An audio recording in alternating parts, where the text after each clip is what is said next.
Aqui eu queria concluir fazendo uma análise de uma música de Renato Russo, em que ele faz uma descrição desses tempos para a gente. O poeta tem essa capacidade de aglutinar um monte de conceitos psicológicos, sociológicos, antropológicos, históricos e filosóficos e oferecendo um pacote. Na música, há tempos, ele está conversando com a pessoa e é como se ele estivesse dando um conselho a essa pessoa. Renato Russo, inclusive, ele costumava gravar as conversas com os amigos para fazer música depois. Alguns ficaram até chateados com ele. Era uma fonte de inspiração. E aí ele começa dizendo assim: parece cocaína, mas é só tristeza. Essa ideia da efusividade. Compra, tem, vai, balada, fica. Parece cocaína, mas é só tristeza.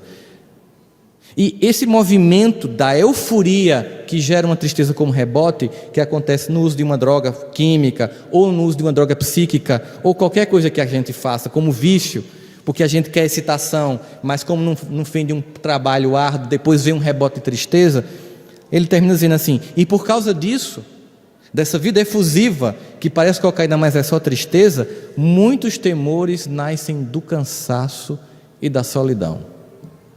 Muitos temores nascem do cansaço e da solidão. E nesse processo que a gente vai vendo o autoabandono das pessoas, a reclusão própria porque não acredita mais em ninguém, não quer mais contato com ninguém, decepção porque cria formas fantasiosas de como os outros deviam agir com a pessoa, há um descompasso e há um desperdício. E aí ele dá uma definição que é recente.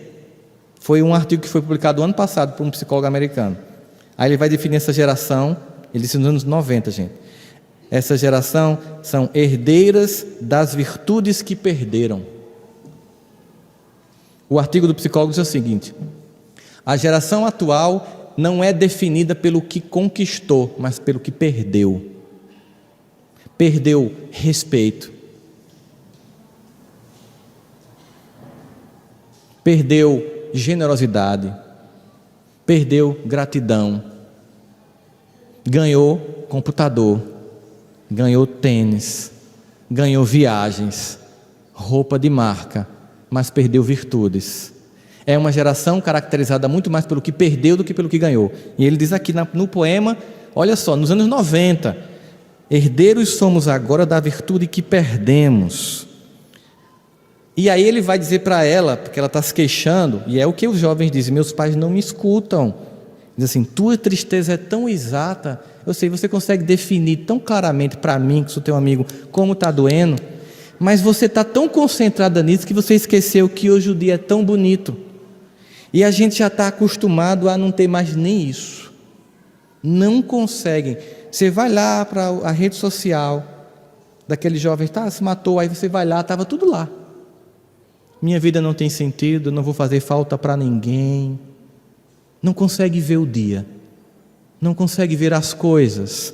Simplesmente estamos acostumados a não termos mais nem isso. Os sonhos vêm e os sonhos vão, porque o resto é imperfeito.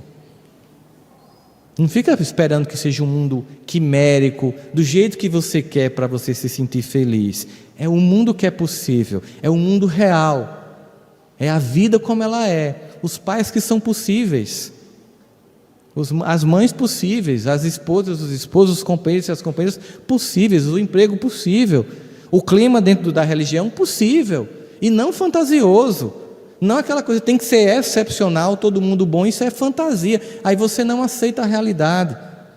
E aí ele diz assim: dissestes que se a tua voz fosse igual à imensa dor que sentes, o teu grito acordaria não somente a tua casa, mas a vizinhança inteira. A escuta que está faltando nas famílias. Diálogo. O que tem se perdido pela falta do diálogo? Tem se perdido relações entre pais e filhos, tem se perdido casamento, não há diálogo. A gente fica na pretensão de que o outro entenda o que a gente está pensando, o que está sentindo. Não adianta, não joga uma vez para colher maduro que morre podre, e não acontece. Seja objetivo, diga o que você sente, deixa o outro falar também. E ele diz assim, nessa descrição, que ele está fazendo da sociedade, dessa crise, que ele vai descrevendo na música Há Tempos. Ele diz assim: e há tempos, nem os santos sabem a certo a medida da maldade. Olha como a relatividade moral ganhou, campeou. Um mundo líquido, é um mundo tão líquido, tão sem parâmetros, tão sem ordem, tão sem disciplina, sem respeito, sem gratidão, sem reconhecimento dos processos, que há tempos nem os santos sabem ao certo a medida da maldade, e por causa disso, há tempos são os jovens que adoecem.